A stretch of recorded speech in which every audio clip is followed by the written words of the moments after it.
Yes, sir. Yes sir. Yes, sir.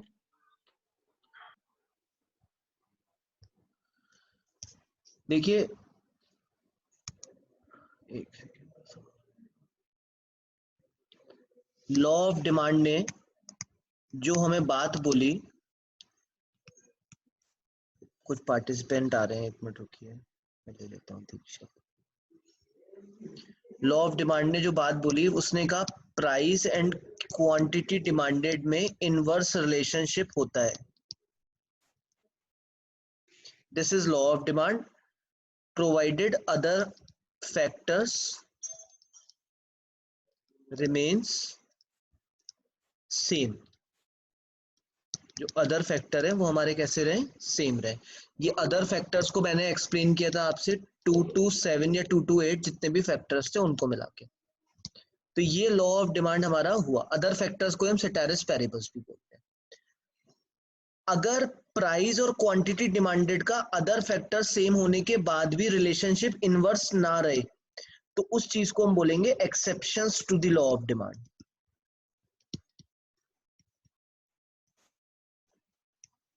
Exception का मतलब होता है जहां पर लॉ लगना चाहिए था प्रैक्टिकली बट नहीं लगा।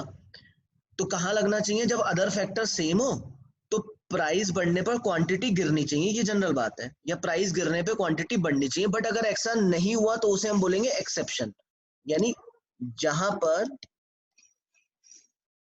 लॉ फेल हो जाएगा आपका। जिस सिचुएशन में लॉ फेल हो जाएगा उसे हम नाम देंगे exceptions to the law of demand. तो लॉ ऑफ डिमांड जहां लगना चाहिए, सारी बातें पूरी हो रही हैं लॉ ऑफ डिमांड लगने की, यानी अदर फैक्टर्स सेम है, इनकम मेरी सेम है, टेस्ट मेरा सेम है, सब कुछ मेरा सेम है, फिर भी प्राइस और क्यूडी में इनवर्स रिलेशनशिप हो रहा है, that case is known as exceptions. अब अगर हम यहां बात करें तो मैं बोलता हूं एक्सेप्शंस को हम कैसे डिफाइन कर सकते हैं। एक्सेप्शंस को हम डिफाइन कर सकते हैं अगर ऐसा रिलेशनशिप है, यानी कायदे में इनवर्स होना चाहिए बट डायरेक्ट रिलेशनशिप है, तो हम बोलेंगे ये एक्सेप्शन हो गया। अगर प्राइस में कोई चेंज नहीं हो रहा बट क्वांटिटी में चेंज हो रहा है, जबकि क्वांटिटी में कब चेंज होना चाहिए था, जब प्राइस गिरे या प्राइस बढ़े, लेकिन प्राइस में कोई चेंज नहीं हो रहा, क्वांटिटी में चेंज हो रहा है, इसे भी हम एक्सेप्शन बोलेंगे। या हम बोल रहे हैं प्राइस बढ़ घट रहा है बट क्वांटिटी में कोई चेंज नहीं हो रहा, इसे भी हम एक्सेप्शन बोलेंगे। तो एक्सेप्शन को हम 3 तरीके से क्लासिफाई कर सकते हैं, या तो डायरेक्ट रिलेशनशिप हो जाए जबकि होना चाहिए था इनवर्स, या अगर कोई कंडीशन ऐसी हो जहां प्राइस में कोई चेंज ना हो बट क्वांटिटी में चेंज हो रहा हो, ये भी गलत है, क्वांटिटी में तब चेंज होना चाहिए जब प्राइस में चेंज हो, या ऐसी सिचुएशन हो प्राइस में चेंज हो रहा है बट क्वांटिटी में चेंज नहीं हो रहा। अगर ऐसा कुछ भी हो रहा है तो हम बोलेंगे वहां उन सारी सिचुएशन में लॉ ऑफ डिमांड फेल हो रहा है, क्योंकि लॉ ऑफ डिमांड लगना चाहिए था क्वांटिटी तब बढ़नी चाहिए जब प्राइस गिरे, लेकिन प्राइस बढ़ने पे भी क्वांटिटी बढ़ रही है, हम बोलेंगे एक्सेप्शन। क्वांटिटी तब बढ़नी चाहिए थी जब प्राइस गिरे, लेकिन प्राइस में कुछ चेंज नहीं हो रहा फिर भी क्वांटिटी बढ़ रही है, तो हम बोलेंगे लॉ फेल हो गया। प्राइस बढ़ रहा है तो क्वांटिटी गिरनी चाहिए थी पर क्वांटिटी में कोई गिरावट नहीं हुई, तो हम बोलेंगे लॉ फेल हो गया। यानी एक्सेप्शंस इन सारी चीजों को रखता है। तो लॉ ऑफ डिमांड हमारा ये था, बट अगर लॉ ऑफ डिमांड ऐसा नहीं हो, यानी क्वांटिटी में चेंज ना हो, तो उन्हें एक्सेप्शन बोलेंगे। यानी उस समय एरोज कुछ इस तरीके से बनने चाहिए। अगर एरोज कुछ इस तरीके से बन रहे हैं तो हम उसे बोलेंगे exceptions to the law of demand. कुछ बच्चे रह गए थे, मैंने उन्हें एडमिट कर लिया, जस्ट वेट।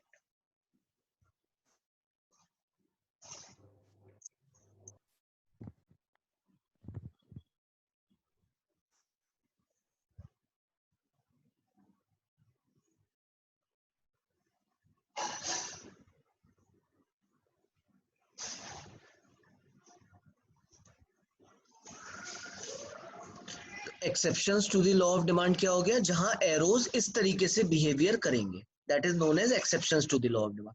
जिन्होंने लेट ज्वाइन करा है मैं उन्हें बता दूं एक बार दोबारा, लॉ ऑफ डिमांड क्या था, price and quantity are having inverse relationship, other factor same हो। बट अगर ऐसा रिजल्ट नहीं आता है, यानी प्राइस बढ़ने पे डिमांड घटती नहीं है और बढ़ जाती है, या कुछ डिमांड में चेंज नहीं होता है, तो उसे हम बोलेंगे एक्सेप्शंस। एक्सेप्शन उस चीज को बोलते हैं जहां पर लॉ हमारा फेल हो जाए। लॉ फेल होने पे इस तरीके के सिंबल्स आएंगे, प्राइस भी बढ़ेगा, डिमांड भी बढ़ेगी जबकि घटनी चाहिए थी। प्राइस घटेगा, डिमांड भी घटेगी जबकि बढ़नी चाहिए थी। प्राइस में कोई चेंज नहीं होगा, अगर ऐसा होता है तो लॉ ऑफ डिमांड फेल हो गया। या प्राइस में चेंज हो रहा है बट क्वांटिटी में कोई चेंज नहीं हो रहा है तो भी लॉ ऑफ डिमांड फेल हो गया। तो ये सिचुएशंस हम लॉ ऑफ डिमांड फेल होने की बोलेंगे। अब इसको स्टडी ने क्या क्या नाम दिए उस पर हम आ जाते हैं। तो स्टडी के अगर हम शेयरिंग पर आए तो आप यहां पर देखिए, सबसे पहले आया आपका exceptions to the law of demand में। मैं ले लेता हूं,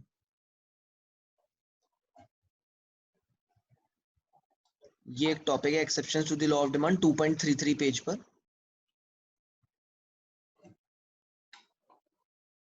ले रहा हूं।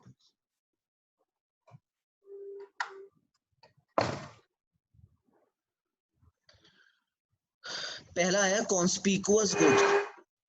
कॉन्स्पिकुअस के लिए हमने आपको एक बात बताई थी, कॉन्स्पिकुअस का मतलब होता है जो सोशल समाज के हिसाब से जरूरी होते हैं। यानी कॉन्स्पिकुअस गुड्स को मैं काम करता हूं, पहले मैं अपने पार्ट्स में लिख देता हूं सारे और फिर यहां से बुक से शेयर कर लेंगे। इस पे ही आ जाते हैं नए पेज पे। Exceptions to the law of demand में वो पहला कहते हैं कॉन्स्पिकुअस गुड्स।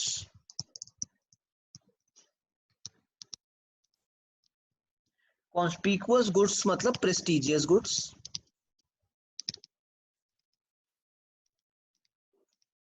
इनको ही हमने बताया था वेबलेन भी बोलते हैं क्योंकि वेबलेन ने इस बात को बताया था। और इनको स्नॉब अपील वाले गुड्स भी बोलते हैं, दिखावट। कुछ गुड्स ऐसे होते हैं, हर एक गुड्स नहीं, कुछ गुड्स ऐसे होते हैं जिनके लिए बोला जाता है, जिनके लिए कुछ बोला जाता है कि जितने महंगे होंगे, महंगा है तो अच्छा है। कुछ गुड्स ऐसे होते हैं जो महंगे होते हैं तो उन्हें अच्छा माना जाता है और समाज में प्रेस्टीज दिलाते हैं आपको। जैसे किसी के पास बहुत महंगा मोबाइल है तो उसको अलग एक आइडेंटिटी मिलेगी, किसी के पास डायमंड नेकलेस है तो अलग आइडेंटिटी मिलेगी, किसी को के पास कोई महंगी कार है तो अलग आइडेंटिटी मिलेगी। तो ऐसे गुड्स जो आपको समाज में एक प्रतिष्ठा दिलाते हैं, समाज में एक प्रेस्टीज दिलाते हैं, उन गुड्स को आप कब लेना पसंद करते हैं? जब उनका प्राइस हाई होता है, जब उनका प्राइस लो होता है। यानी ऐसे गुड्स जो प्रेस्टिजियस गुड्स होंगे वो कब प्रेस्टीज बनाएंगे आपकी? जब आप महंगे मिलेंगे या जब सस्ते मिलेंगे? मुझे कोई एक बच्चा बताए। जैसे अनुज आप बताइए। महंगे मिलेंगे। महंगे मिलेंगे। जैसे आईफोन जब लॉन्च हो रहा होता है तो सबसे ज्यादा बिकता है, जबकि उस समय लाख रुपए उसकी कीमत होती है। क्या लोग वेट करते हैं कि जब ये 60-70 हजार का रह जाएगा एक साल बाद तो हम लेंगे? No sir. क्योंकि आदमी में आईफोन लेता है और किसी के पास भी जाके बैठता है, सबसे पहले अपना फोन निकाल के टेबल पे रख देता है। कोई भी बात करेगा तो सबसे पहले अपना फोन कोई अंदर छुपा के नहीं रखेगा। छुपाने वाले फोन अलग होते हैं, ठीक है, जो मैं यूज करता हूँ छुपा के रखता हूँ, ठीक है, क्योंकि बहुत बढ़िया महंगे फोन नहीं है मेरे पास। लेकिन जो लोग भी क्या होंगे, महंगे फोन होंगे, सबसे पहले आएंगे अपने फोन इधर उधर सामने रख देंगे और बात शुरू करेंगे। क्यों? क्योंकि उससे उनकी प्रेस्टीज सामने आती है।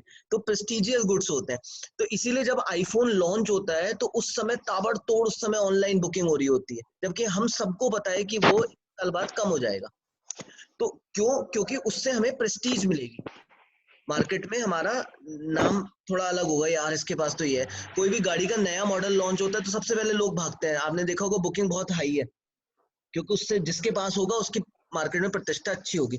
तो ऐसी चीजों, ऐसे गुड्स में लोग बिलीव करते हैं कि जैसे ही उसका प्राइस, जितना प्राइस हाई होगा उतनी ऐसी चीजों की क्वांटिटी बिकेगी।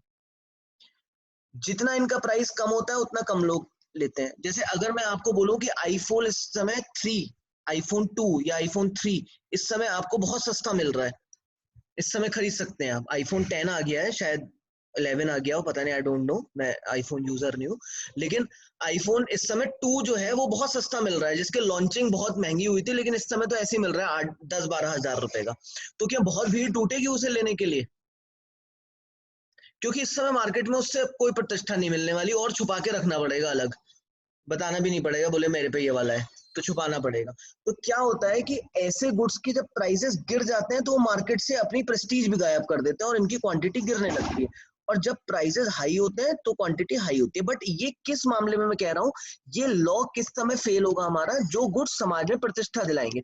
जैसे आप सबके पास, मैंने आपको पहले भी बताया था कि आप सबके पास एक पेन है जो बहुत ही महंगा है, जिसके ऊपर डायमंड लगा हुआ है, तो क्या लोग उस पेन को नोट कर रहे हैं? नोटिसेबल है?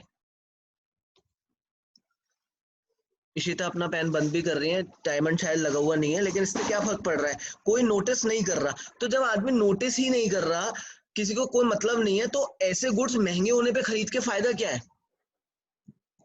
मेरे पास कौन सा पेन है, उसे कोई नोट नहीं कर रहा, तो महंगा होगा तो मैं क्यों खरीदूंगा? तो वहां लॉ ऑफ डिमांड लगेगा। वहां पे जब महंगा होगा तो आदमी नहीं खरीदेगा, बोले यार महंगा है, कोई नोट तो करता नहीं है, तो हम ऐसे गुड्स में अपना पैसा क्यों फंसाएं। लेकिन जो नोटिसेबल होते हैं, जो प्रेस्टीज दिलाते हैं, उन सारे गुड्स को कब खरीदा जाता है? जब वो महंगे होते हैं, क्योंकि उनमें समाज में प्रतिष्ठा मिलती है। जैसे कार को आप क्या मानते हैं, कार महंगी कार होगी तो आपको अलग प्रेस्टीज मिलेगी या नहीं मिलेगी? अदिति बंसल? मिलेगी सर। हाँ, मिलेगी सर। मिलेगी। तो क्या होगा, महंगी जितनी होगी उतनी डिमांड ज्यादा होगी। ठीक। अब जैसे अगर मैं आपसे बात करूं कि आपके घर में कौन सी प्लेट, कटोरी, चम्मच यूज होती है, इससे ये प्रेस्टीज दिलाती है आपको? मतलब ये लोगों को पता लगता है कि कौन सी यूज होती है? क्या ये मार्केट में कोई प्रेस्टीज दिला रही है आपको? No sir. No sir. नहीं। तो ये महंगी हो गई तो क्या करेंगे आप? इसे खरीदेंगे, इसका सब्स्टिट्यूट लेंगे? सब्स्टिट्यूट लेंगे। तो यहाँ लॉ ऑफ डिमांड काम करेगा। तो लॉ ऑफ डिमांड उस जगह पे फेल होता है जब गुड्स कॉन्स्पिकुअस हो जाए। मेरी बात समझने की कोशिश करें। जहां पे गुड्स नॉर्मल गुड्स है, उन केसेस में तो आदमी कहेगा मैं क्यों फालतू का पैसा दूं। तो इन दैट केस प्राइस बढ़ेगा, डिमांड कम होगी, लॉ प्रिवेल करेगा। लेकिन जो कॉन्स्पिकुअस गुड्स है, वहां जैसे ही महंगा होगा, आप कहेंगे अरे वहां महंगा है, मेरे पे होगा तो ज्यादा बढ़िया फील आएगा, तो ऐसे में उसकी डिमांड बढ़ जाती है। तो इसलिए लॉ ऑफ डिमांड केवल फेल होता है किन केसेस में? जहां गुड्स कॉन्स्पिकुअस होते हैं, और जहां गुड्स नॉर्मल होता है वहां पे कोई फर्क नहीं पड़ता है, वहां पे लॉ कंटिन्यू रहता है। जैसे मैं देख रहा हूं, कुछ मुझे दिख नहीं रहा। अच्छा, वॉच के बारे में आप क्या कहना चाहते हैं? वॉच जो है, रिस्ट वॉच,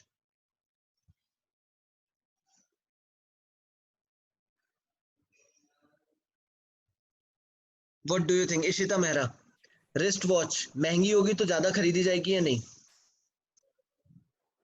सर कभी कभी ज्यादा भी खरीदी जाती है जब महंगी यस, लोग एक्चुअल बहुत में जैसे सारे मैं ही रिस्ट प्राइस। वॉच जो यूज करता हूँ, दैट कॉस्ट अ लॉट, वो बहुत महंगी रिस्ट वॉच है जो एक्चुअल में मैं यूज करता हूँ।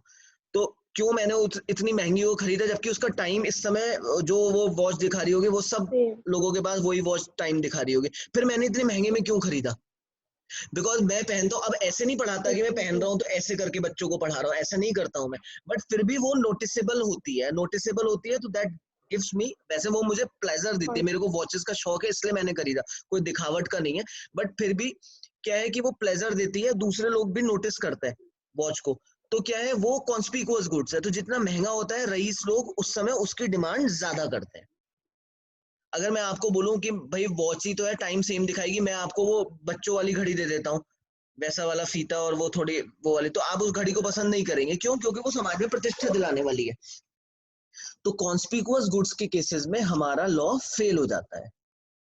तो महंगा है तो अच्छा है, ये स्लोगन माना जाता है कुछ गुड्स के केस में, और वहां हम कहते हैं कि यार मार्शल तुम अपनी बात अपने पास रखो, और ऐसे में प्राइस बढ़ेगा तो हम ज्यादा खरीदेंगे, मार्शल वाले लॉ को हम फॉलो नहीं करेंगे। तो मार्शल कहता है मैं फेल हो गया, मैं फेल हो गया, तो इसे कहाँ लिख लो? Exceptions to the law of demand. तो in these goods my law does not work. तो first point is over. Is there any query? अभी बुक से हम पढ़ लेंगे। No sir. आगे सेकंड होता है बच्चों, सेकंड होता है कॉन्स्पिकुअस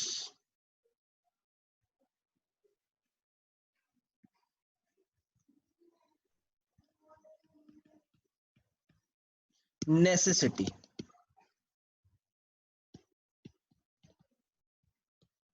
नेसेसिटी पता है, आवश्यकता।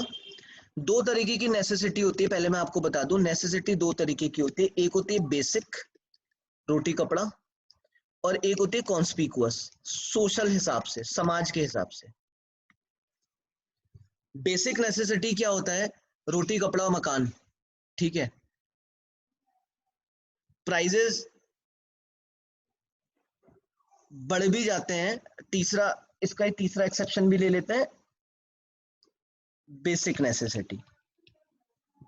अब तीन एक साथ मैं आपको एक्सप्लेन कर देता हूँ, सेकंड और थर्ड। दो तरीके की नीड होती है, एक तो बेसिक नेसेसिटी, पहले मैं बता दूं, रोटी कपड़ा और मकान। रोटी का प्राइस बढ़ गया तो हम क्या करेंगे?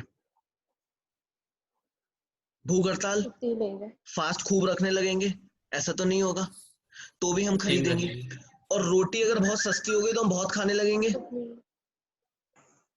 नहीं। तो बेसिक नेसेसिटी में क्या होता है, वो कहते हैं भाई चाहे अदर फैक्टर सेम, यानी तुम्हारा टेस्ट सेम है, तुम्हारी इनकम सेम है, सब कुछ सेम है, फिर भी प्राइस बढ़ने पर क्वांटिटी में चेंज नहीं होगा, प्राइस घटने पे क्वांटिटी में चेंज नहीं होगा, जबकि होना चाहिए था। तो हमने मार्शल को बुला के कहा कि मार्शल, प्राइस बढ़ने पे हम इन क्वांटिटीज को कम नहीं कर रहे हैं, प्राइस घटने पे भी हम क्वांटिटी को बढ़ा नहीं रहे, जबकि अदर फैक्टर सेम है, मेरा टेस्ट भी सेम है, मेरा जो है इनकम भी सेम है, अदर फैक्टर्स के प्राइस भी सेम है, फिर भी मैं रोटी को बढ़ा घटा नहीं रहा हूँ। तो मार्शल कहता है कि ऑब्वियसली नेसेसिटी गुड्स में गौरव सर ने पहले भी बताया था कि लॉस सारे फेल हो जाते हैं, तो ये एक्सेप्शन हम मान सकते हैं। दूसरा एक क्या होता है, कॉन्स्पिकुअस नेसेसिटी, कुछ ऐसी नेसेसिटी जो बेसिक तो नहीं है बट जिनके बिना समाज में वर्क भी नहीं हो पाता, जैसे मोबाइल फोन आज की डेट में कॉन्स्पिकुअस नेसेसिटी है, डाटा होना कॉन्स्पिकुअसनेस है, इसके बिना आप मरोगे नहीं। जैसे जिस पे फोन नहीं है वो ऐसा नहीं है कि वो तड़प तड़प के मर रहा है, कोई ऐसी नोटिस नहीं होगा। तो लेकिन बिना फोन के, अब जैसे रीमा मैम ने सबसे पहले आपके साथ क्लास शुरू करी तो उन्होंने कहा आप अपना फोन नंबर दीजिए, आपने कहा मेरे पे तो फोन ही नहीं है, ये तो बड़ी अजीब सी बात हो जाएगी। फोन तो हम ये एज्यूम कर रहे हैं कि आपके पास है, और इसलिए नहीं है कि ये कोई टशन नहीं है, ये कोई टशन नहीं है कि आप टशन दिखा रहे हैं, बोले देखा मेरे पास फोन है, ना किसी को फर्क पड़ रहा है, but it is a basic necessity. IPhone होना अलग बात हो गई, वो तो कॉन्स्पिकुअस गुड्स हो गए, लेकिन फोन होना इज अ बेसिक नेसेसिटी। अच्छा, अब फोन सस्ते हो गए तो आप 3-4 फोन रखेंगे, जैसे फोन सस्ते हो गए तो आप आए अपनी टेबल पे 4 फोन बिछा दिया और पढ़ना शुरू कर दिया, और सस्ता हो गया 6-7 फोन बिछा रखे हैं आपने, ये होता है? या एक ही फोन रहता है? एक ही रहता है। एक ही रहता है। अच्छा, फोन महंगे हो गए, अब आपने कहा सर महंगे हो गए, रीमा मैम से आपने कहा फोन तो महंगे हो गए, हम लोग अब फोन यूज नहीं करते हैं, ऐसा होगा? ये फोन तो आप लेंगे ही लेंगे, चाहे सस्ता ले कुछ ले कैसा भी ले, लेंगे ही लेंगे ना। यस तो सर। क्या होता है, ये बेसिक ये कॉन्स्पिकुअस नेसेसिटी सोशल बेसिस पे नेसेसरी है, तो सोशल बेसिस पे नेसेसरी है, उनका भी प्राइस बढ़े या घटे यू विल यूज इट, और जो बेसिक नेसेसिटी है उसका भी प्राइस घटे या बढ़े यू विल यूज इट। तो जबकि लॉ के हिसाब से तो एरो आने चाहिए थे, प्राइस बढ़ने पे क्वांटिटी गिरनी चाहिए थी, चाहे बेसिक चाहे सोशल, लेकिन नहीं हुआ, तो इसे भी हम बोलेंगे exceptions to the law of demand. देखो एरोस क्वांटिटी में चेंज नहीं कर रहे, तो मार्शल साहब फेल हो रहे हैं। तो दो एक्सेप्शन आपकी बुक में दिए हैं, सबसे पहला बोला कॉन्स्पिकुअस गुड्स, महंगा है तो अच्छा है, फिर कॉन्स्पिकुअस से ध्यान रखना, कॉन्स्पिकुअस नेसेसिटी, सोशल बेसिस पे जो नीड है, तो नीड बेस है इसलिए प्राइस बढ़े या घटे हम उसमें कोई चेंज नहीं करेंगे। फिर आ गए बेसिक नेसेसिटी, प्राइस बढ़े या घटे भैया इसके बिना मैं मर जाऊंगा, और अगर घट गया तो मैं बहुत ज्यादा नहीं खाऊंगा तो भी मर जाऊंगा, तो ये भी उतना ही रहेगा। तो ये 3 एक्सेप्शंस हो गए। अगर आप इनके एरोज प्लीज अपनी बुक में मार्क कर सकते हैं, बुक आपके पास नहीं हो तो कहीं आप नोट्स बना लीजिए। एरोज देखिए, लॉ ऑफ डिमांड वाले काम नहीं कर रहे हैं, लॉ ऑफ डिमांड के हिसाब से क्वांटिटी गिरनी चाहिए थी या बढ़नी चाहिए थी, नहीं हुई, लॉ ऑफ डिमांड के हिसाब से क्वांटिटी बढ़नी या घटनी चाहिए थी, नहीं हुई, तो ये एक्सेप्शंस आ गए। चौथा एक्सेप्शन हम अगर लें, फोर्थ एक्सेप्शन, तो that is future expectation about price. ये यहां पे क्लासिफाइड है, इसे हमने आपको बोला कि आप डिटर्मिनेंट से हटा दें, डिटर्मिनेंट ना माने, यानी अदर फैक्टर, देखो लॉ ऑफ डिमांड वाली ही बात लगेगी, अदर फैक्टर सेम, बट ये अदर फैक्टर मत मानिए, बुक ने गलत दे दिया, ये अदर फैक्टर है ही नहीं। तो जब ये अदर फैक्टर नहीं है तो अब हम क्या कर रहे हैं, हम कह रहे हैं कि क्वांटिटी तो तब गिरनी चाहिए थी जब प्राइस बढ़ता। इसका मैंने एग्जांपल दिया भी था, जैसे पेट्रोल के प्राइसेस बढ़ गए, बढ़े नहीं है, पेट्रोल के प्राइस बढ़ने की उम्मीद है, कल सुबह सुनने में आ रहा है कि प्राइस बढ़ेगा, आज 70 रुपए है, आज 1 लाख लीटर की डिमांड है सुबह सुबह, कल सुनने में आ रहा है 100 रुपए हो जाएगा पेट्रोल, ये मैंने एग्जांपल आपको दिया था। तो आप क्या करेंगे, कल पड़वाएंगे पेट्रोल या आज ही टंकी फुल करा लेंगे? आज ही करा लेंगे। आज ही करा लेंगे। प्राइस तो आज 70 ही रहा, लेकिन डिमांड क्या हो गई, 2 लाख लीटर, यानी प्राइस में कोई चेंज नहीं हुआ, फिर भी क्वांटिटी बढ़ गई। जबकि ऐसे में अब लॉ ऑफ डिमांड क्या कहता था, other factor same. Other factor में इसे मत मानो, अदर फैक्टर मेरी इनकम में भी कोई चेंज नहीं हुआ, मेरे टेस्ट में भी कोई चेंज नहीं हुआ, पॉपुलेशन में भी कोई चेंज नहीं हुआ, यानी अदर फैक्टर सारे सेम है, फिर भी बिना प्राइस बढ़े क्वांटिटी बढ़ गई। तो मार्शल कह रहा है ये कैसे हो गया, तो हम मार्शल कह रहा है मेरा लॉ फेल हो गया इस सिचुएशन में, so it is treated as exception to the law of demand. Don't consider it as other factor. मैं आपको पहले भी बोल चुका हूँ, उस दिन भी किसी बच्चे ने पूछा था, मैंने बोला था एक्सेप्शन में बताऊंगा, ये वहां पे गलत मेंशन्ड है।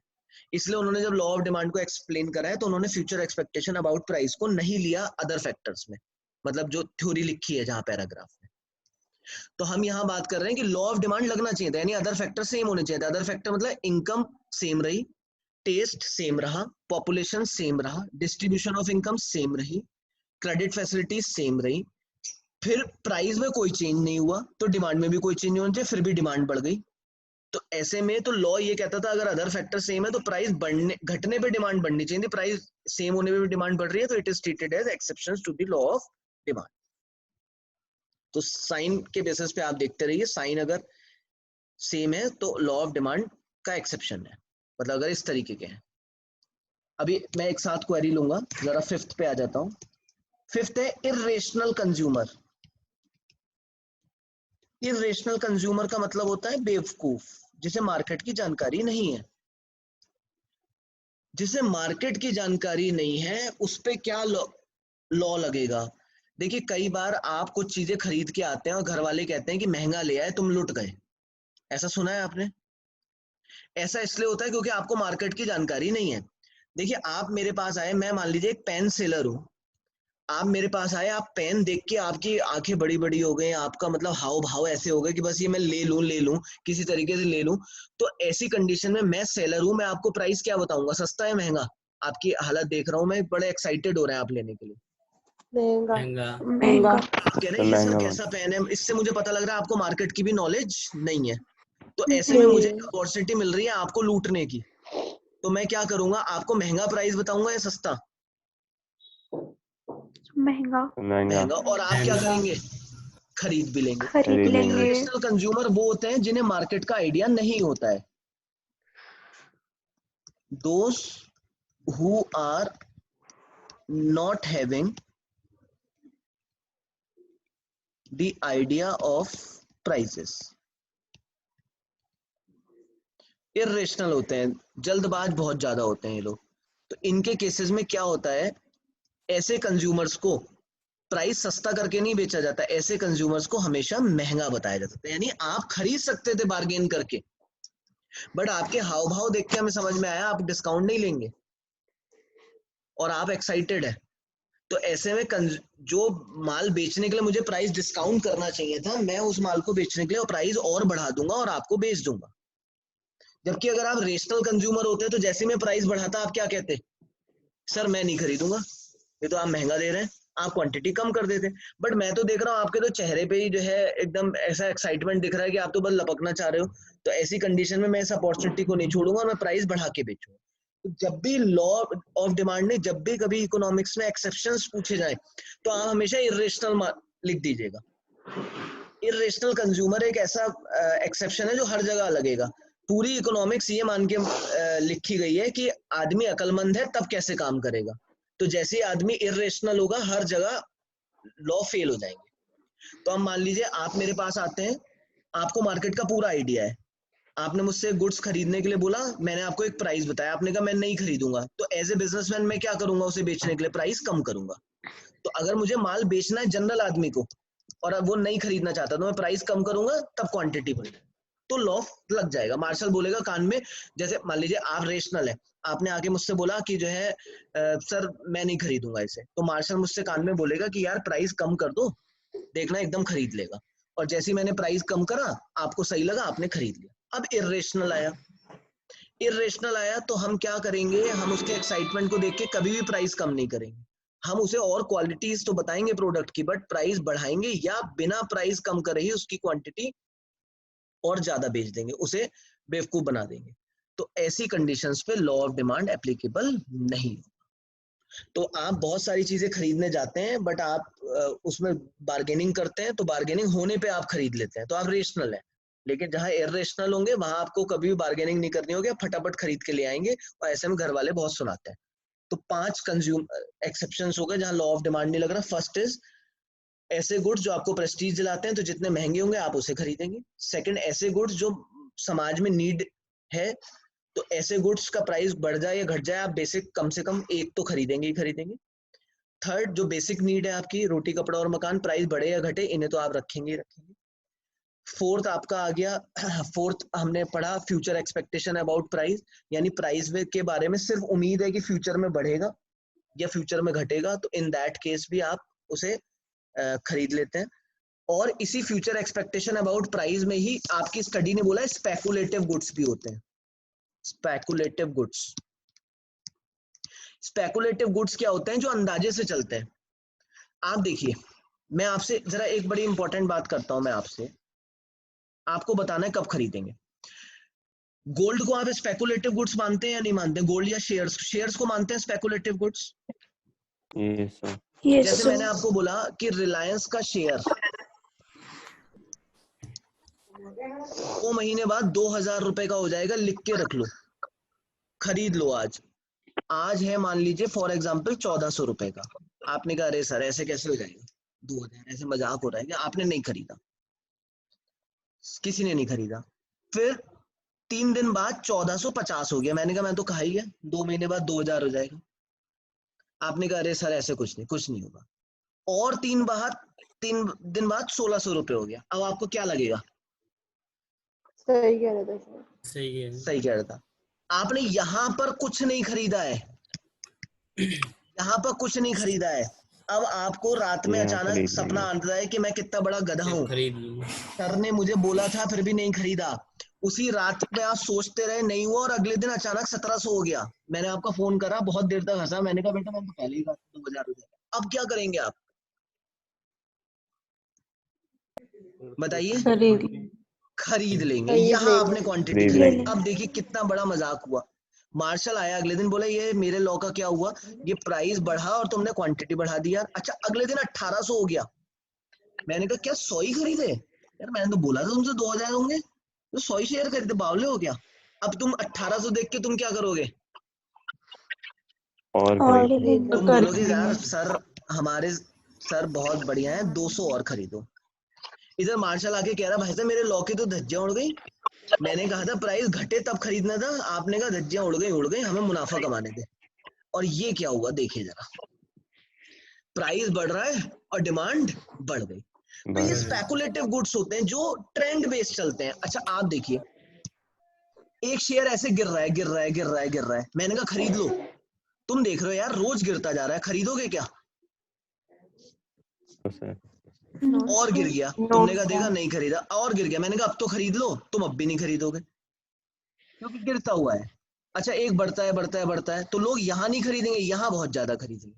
इसीलिए कहा जाता है शेयर मार्केट में लोग पैसा नहीं कमा पाते, क्योंकि जब बॉटम होता है तो कहते हैं और गिरेगा, फ्यूचर एक्सपेक्टेशन करते हैं इसलिए नहीं खरीदते। और जब बढ़ रहा होता है तो कहते हैं और बढ़ेगा, तो इसलिए बढ़ते हुए प्राइस पे लपक लेते हैं कि और प्राइस बढ़ेगा। तो इस वजह से प्राइसेस जब बढ़ते हैं तो ऐसे गुड्स खरीद लिए जाते हैं, और जब प्राइस घटते हैं तो ऐसे गुड्स नहीं खरीदे जाते। तो स्पेकुलेटिव गुड्स में हम मार्शल से कहते हैं कि तुम दूर रहो, हम इसमें तुम्हारा लॉ नहीं लगा पाए। Is it clear? I think so, बिल्कुल क्लियर हो गया होगा। स्पेकुलेटिव गुड्स, आप भी देखो लालच में फंस गए, नहीं फंस गए? आप भी यहाँ पे कूद गए खरीदने। और यही होता है, लोग कहते हैं यार 1400 में नहीं खरीदा, 1800 में खरीदा मैंने। इसलिए शेयर मार्केट में लोग फंसे रहते हैं। गोल्ड के केस में भी यही होता है, जब 25-30 हजार आएगा तो लोग कहेंगे और गिरेगा, नहीं खरीदेंगे, और जब 50,000 हो जाएगा तो और खरीद लेंगे। तो यहाँ पे भी मार्शल का लॉ नहीं लगता। इसके बाद हम बात करते हैं एक और एक्सेप्शन, गिवन गुड्स। ये आप लोगों ने पढ़ा है, बताइए क्या होता है गिवन गुड्स? कोई एक बच्चा इस पे प्रकाश डाले। Ishita Mehra, have you heard about given goods? ऐसा पर याद नहीं आ रहा। अच्छा याद नहीं आ रहा, हाँ 11th का याद करके करना भी क्या था। गिवन goods is the inferior goods. हाँ, बट ध्यान रखें, all inferior goods are not गिवन. There is a difference between inferior goods and given goods. Given goods are the inferior goods, but all inferior goods are not given. ऐसे inferior goods जो जिनका no close substitute, जिनका close substitute नहीं है और जिन्हें हमें force buy करना पड़ता है because of not having sufficient income.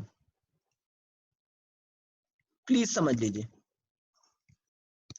ऐसे इंफीरियर गुड्स जिनका कोई सब्स्टिट्यूट नहीं मिल रहा सेम उस तरीके के प्राइस में, और मेरी मजबूरी है खराब गुड्स को खरीदना बिकॉज मेरे पास बहुत ज्यादा सफिशिएंट इनकम नहीं है.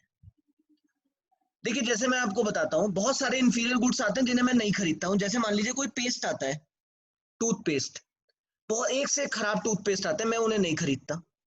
तो अगर मैं फोर्स नहीं कर रहा, फोर्स बाई नहीं कर रहा हूं उन्हें, मेरी मजबूरी नहीं है उन्हें खरीदना, तो मैं उन्हें बोलूंगा इंफीरियर गुड्स, बट उन्हें गिवन नहीं बोलूंगा. Are you getting my point? Market में बहुत सारे इंफीरियर गुड्स हैं जिन्हें आप लोग नहीं खरीद रहे, तो नहीं खरीद रहे तो वो इंफीरियर ही है. बट कुछ ऐसे इंफीरियर गुड्स हैं जो आपकी मजबूरी है खरीदना, क्योंकि एक तो उस रेंज में उसका कोई सब्स्टिट्यूट नहीं मिल रहा, और इंफीरियर है बट आपके पास सुपीरियर खरीदने के पैसे नहीं है, तो आप इंफीरियर खरीद रहे हैं. यानी ऐसे इंफीरियर गुड्स जो आप यूज कर रहे हैं वो कहलाएंगे गिवन, और ऐसे इंफीरियर गुड्स जिन्हें आप यूज ही नहीं कर रहे हैं वो इंफीरियर ही कहलाएंगे. दोनों में अंतर समझिए. जैसे मैं खराब टूथपेस्ट, मैं बार बार कह रहा हूं, मैं खराब टूथपेस्ट यूज नहीं कर रहा हूं तो वो इंफीरियर है. लेकिन मैं एक खराब पेन यूज कर रहा हूं, मेरे पे इतने पैसे नहीं है कि मैं एक अच्छा पेन खरीद, खराब शूज यूज कर रहा हूं, मेरे पे इतने पैसे नहीं है कि मैं कोई अच्छे शूज खरीद पाऊं, तो वो इंफीरियर गुड जो मेरी मजबूरी है यूज करना because I am not having sufficient money, और उस रेंज में उस इंफीरियर का कोई सब्स्टिट्यूट भी नहीं है, तो उन इंफीरियर का नाम दे देंगे गिवन. इसलिए आप जब बुक पढ़ेंगे तो उसमें लिखा होगा all inferior goods are not given but all given goods are inferior. Her inferior goods को मैं गिवन नहीं मानूंगा क्योंकि मैं हर एक को खरीद तो रहा नहीं हूं, लेकिन उन हर गिवन को इंफीरियर जरूर, हर गिवन इंफीरियर जरूर होगा, क्योंकि ऐसे इंफीरियर जो मुझे मजबूरी में खरीदने पड़े उन्हें गिवन बोलूंगा. अब रॉबर्ट गिफिन था जिन्होंने ये बात ढूंढी थी. इन्होंने क्या देखा, इन्होंने कुछ लोगों को देखा, कुछ गरीब लोग जो वीट और मीट, वीट और मीट, वीट को ऐसे मानिए bread, roti. That is not bread कि आप मार्केट में जाते हैं और वो ले लेते हैं ब्रेड दे दीजिए मुझे. अगर आप होटल वगैरह में जाते हैं तो वो पूछता है ना आपसे वेटर की ब्रेड कौन सी लेंगे, नीचे पढ़ते हैं तो रोटी लिखी होती है, तंदूरी रोटी, ये रोटी वो रोटी, तो ब्रेड मींस रोटी की बात कर रहे हैं. तो रोटी और meat, meat is a costly thing suppose, और ब्रेड चीप है. वीट और मीट इस वजह से मिला रहा हूं, वैसे ब्रेड और मीट का एग्जाम्पल था. तो रॉबर्ट गिफिन ने क्या देखा कि गरीब देश में क्या हो रहा था कि लोग वीट यूज कर रहे थे और मजबूरी में यूज कर रहे थे, खाने में यूज कर रहे थे ब्रेड को, और खाने में यूज कर रहे थे क्योंकि सस्ता मिल रहा था ब्रेड और लोगों पे इतना पैसा भी नहीं था, तो ब्रेड को वो यूज कर रहे थे खाने में, और कुछ पैसा बचा के उनके दिमाग में हमेशा लालच में रहता था कि सैटरडे को पार्टी करेंगे. ये गिफिन की थ्योरी नहीं है, मैं अंदाजे से बता रहा हूँ. सैटरडे में पार्टी करेंगे और उस दिन मीट खाएंगे, यानी रोज खा रहे थे ब्रेड लेकिन पैसा बचा के सोच रहे थे कि सैटरडे में पार्टी करेंगे, खाएंगे मीट. अचानक क्या हुआ, अच्छा गरीब लोग हैं, सफिशिएंट इनकम नहीं थी, ये एज्यूम करना पड़ेगा, ब्रेड का प्राइस बढ़ गया. ब्रेड का प्राइस इसलिए बढ़ा बिकॉज इन्फ्लेशन हो गया. अगर किसी इंफीरियर गुड्स का प्राइस बढ़ रहा है तो हमेशा मान के ये चलना कि सुपीरियर का प्राइस और बढ़ गया है. इंफीरियर का प्राइस तभी बढ़ता है जब इन्फ्लेशन होता है, वरना इंफीरियर का प्राइस क्यों बढ़ेगा? इन्फ्लेशन मतलब महंगाई हो गई, तो ब्रेड महंगी हो गई, मीट महंगा होगा, सब महंगा हो गया. अब गिफिन ने ये देखा, गिफिन ने बोला कि भाई जो है ये ऑब्जर्व करा कि वीट का प्राइस यानी ब्रेड महंगी हो गई, लोग ब्रेड खा रहे थे Monday to Friday, Sunday to Friday, और सैटरडे वो मीट खाते थे. अचानक ब्रेड महंगा हो गया तो उसने देखा कि सैटरडे में क्या हुआ. अब क्या हुआ होगा सैटरडे में? लोगों ने मीट खाया होगा या ब्रेड ही खा ली होगी? जबकि ब्रेड ही खा ली होगी. जबकि ब्रेड महंगी हो गई. सैटरडे वो मीट वाले के पास जाएंगे तो कहेंगे मीट तो इतना महंगा हो गया कि भैया पहुंच में ही नहीं है। बड़ी मुश्किल से ब्रेड ही हाथ में आ रही है, और इतने संडे की ब्रेड खाई तो कम सेविंग हुई, मंडे की ब्रेड खाई तो कम सेविंग हुई, ट्यूसडे की खाई तो और कम सेविंग हुई क्योंकि महंगा हो गया ब्रेड। सैटरडे में इन पे इतने पैसे भी नहीं है कि मीट खा पाए, तो सैटरडे को भूखे नहीं सो जाना चाहिए इन्हें। सबको बोले चुपचाप भूखे सो जाओ, तो क्या करेंगे? ब्रेड कंज्यूम करेंगे। ब्रेड तो खा ब्रेड लेंगे। कंज्यूम करेंगे। गिफिन ने कहा यार ये बड़ी अजीब सी बात हुई, ब्रेड महंगी हुई और लोगों ने ब्रेड ही खा ली। तो ये ऑब्जर्वेशन गिफिन ने कहाँ करी? जहां पर लोग गरीब थे, ब्रेड और ब्रेड का सब्स्टिट्यूट नहीं मिल रहा था, लोग मजबूरी में ब्रेड खा रहे थे, पैसा सेव कर रहे थे मीट के लिए, इंफीरियर का प्राइस बढ़ा। उसने ऑब्जर्वेशन करा इंफीरियर का प्राइस तब बढ़ता है जब इन्फ्लेशन होता है, तो मीट भी बढ़ गया। तो रोज जो ब्रेड उसने कंज्यूम करी, उस ब्रेड के बाद पैसा कम बचा, और अगर मीट खरीदते तो मीट अब खरीद ही नहीं सकते थे, मीट और महंगा हो चुका है, अगर नहीं भी हुआ तो भी सेविंग्स कम हो गई। तो ऐसे में आखिरी दिन भी उन्होंने क्या खा लिया लोगों ने? ब्रेड। किसी भी बुक में एक्सप्लेनेशन नहीं है, मैंने भी बड़ी मुश्किल से बात करी गिफिन से, मतलब उनको पढ़ा तब ये समझ में आया। तो ऐसे में गिफिन ने बोला यार यहाँ पे मार्शल नहीं लगा, तो उन्होंने बुला के गिफिन को बोला देख भाई गिफिन ऐसा है, भूखे रह जाएंगे अगर हम मार्शल के लॉ ऑफ डिमांड को देखेंगे। ये प्राइस बढ़ रहा है, वीट भी ना खाएं, ब्रेड भी ना खाएं, तो क्या खाएंगे भाई? कोई और क्लोज सब्स्टिट्यूट नहीं है, so we need to take bread. तो मीट यहाँ पर बिल्कुल खत्म हो जाएगा, तो ब्रेड का प्राइस बढ़ा और ब्रेड ही महंगी हुई। अच्छा, ब्रेड सस्ती होती तो लोग क्या करते? सैटरडे को भी मीट खाते या फ्राइडे को भी मीट का प्रोग्राम बना लेते? फ्राइडे को भी मीट खा लेते तो हैं। कहते हैं यार एक काम करो, संडे टू थर्सडे खाएंगे ब्रेड और फ्राइडे सैटरडे खाएंगे मीट, तो ब्रेड और कम हो जाती। तो यहाँ देखना, मार्शल से कह रहे हैं मार्शल यार तुम हर जगह नहीं लग सकते, यहाँ देखो ये यहाँ एरोस चेंज हो गए। तो दिस इज गिफिन बुक।